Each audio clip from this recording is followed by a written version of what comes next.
Beauty pageants at triathlons ang buhay ko. Bonus na kapag naiuwi ko ang corona at medalya. I am Alexandra Faith Garcia, a beauty queen and triathlete. Adding MX3 capsule into my training regimen helps me a lot, together with proper diet and exercise. Having MX3 capsule is a winner for me. Dito ko believe. Mahalagang paalala, ang MX3 capsule ay hindi gamot at hindi dapat gamiting panggamot sa anumang uri ng sakit. MX3 Capsule helps avoid pain discomfort. Iwas-iwas sa sakit. Pagbasa sa 10 kabanata ng Aklat ni Juan, ang talinhaga tungkol sa pastol, talata 1 hanggang 42. Pakatandaan ninyo, ang pumapasok sa kulungan ng mga tupa nang hindi sa pinto nagdaraan kundi umaakyat sa di dapat pagdaanan ay magnanakaw at tulisan. Ang tunay na pastol ay sa pintuan nagdaraan. Pinapapasok siya ng gwardya at pinapakinggan ng mga tupa ang kanyang tinig. Tinatawag niya ang kanyang mga tupa sa kanilang pangalan at inilalabas sa kulungan. Kapag nailabas na, siya ay nangunguna sa kanila at sumusunod naman ang mga ito sapagkat kilala nila ang kanyang tinig. Hindi siya sumusunod sa iba kundi patakbong lumalayo sapagkat hindi nila kilala ang tinig ng iba. Sinabi ni Jesus, ang talinhagang ito, ngunit hindi nila nauunawaan ang ibig niyang sabihin. Kaya't muling sinabi ni Jesus, pakatandaan nyo, ako nga ang pintuang dinaraanan ng mga tupa. Ang mga nauna sa akin ay mga magnanakaw at mga tulisan, ngunit hindi sila pinapakinggan ng mga tupa. Ako ang pintuan.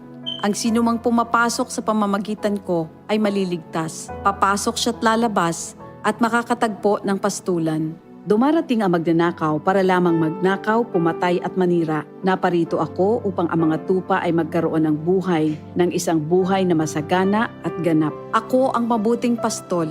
Iniaalay ng mabuting pastol ang kanyang buhay para sa mga tupa.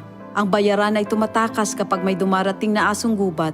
Iniiwan niya ang mga tupa, palibas ay hindi siya pastol at hindi kanya ang mga ito.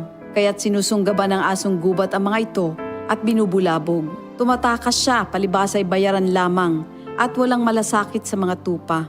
Ako nga ang mabuting pastol, kung paanong kilala ko ng Ama at siya kilala ko, gayon din naman kilala ko ang aking mga tupa at ako'y kilala nila.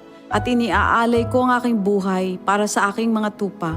Mayroon akong iba pang mga tupa na wala pa sa kulungang ito. Kinakailangan sila'y ipasok ko rin at papakinggan naman nila ang aking tinig. Sa gayon magiging isa na lamang ang kawan at isa ang pastol. Dahil dito'y minamahal ako ng Ama, sapagkat iniaalay ko ang aking buhay upang ito'y kunin kong muli. Walang makakakuha ng aking buhay kusa ko itong ibinibigay. Mayroon akong kapangyarihang ibigay ito at kuning muli. Ito ang utos na tinanggap ko sa aking Ama. Dahil sa mga pananalitang ito, hindi na naman nagkaisa ng palagay ang mga Hudyo. Marami sa kanila nagsabi, talagang sinasapian na ito ng demonyo at nababaliw. Bakit ba kayo nakikinig sa kanya? Sinabi naman ng iba, hindi nakakapagsalita ng gano'n ng isang sinasapian ng demonyo. Nakakapagpagaling ba ng bulag ang demonyo? Taglamig na noon at kasalukuyang ipinagdiriwang sa Jerusalem ang pista ng pagtatalaga ng templo. At habang naglalakad si Jesus sa templo, sa portiko ni Solomon, pinaligiran siya ng mga Hudyo at sinabi sa kanya, hanggang kailan mo ba kami ilalagay sa alanganin? Kung ikaw nga ang Kristo, sabihin mo na ng tuwiran. At sumagot si Jesus, sinabi ko na sa inyo, ngunit ayaw ninyong maniwala. Ang mga ginagawa ko sa pangalan ng aking Ama ay nagpapatotoo tungkol sa akin. Ngunit ayaw niyong maniwala sapagkat hindi kayo kabilang sa aking mga tupa. Nakikinig sa akin ang aking mga tupa. Nakikilala ko sila. Sumusunod sila sa akin. Binibigyan ko sila ng buhay na walang hanggan. Kailan may hindi sila mapapahamak at hindi sila maaagaw sa akin ninuman.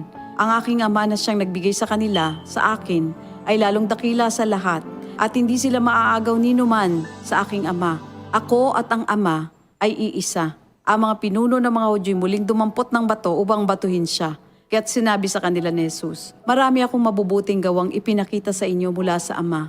Alin ba sa mga ito ang dahilan at ako'y inyong gustong batuhin? Sumagot ang mga pinuno ng mga Hudyo, hindi dahil sa mabubuting gawa kaya ka namin babatuhin, kundi dahil sa paglapastangan mo sa Diyos, sapagkat nagpapanggap kang Diyos, bagamat tao ka lamang. Tumugon si Jesus, di ba nasusulat sa inyong kautusan? Sinabi ko, mga Diyos kayo.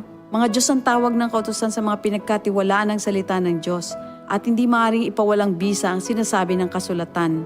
Ako'y pinili at isinugo ng Ama. Paano ninyo ngayon masasabing nilalapastangan ko ang Diyos?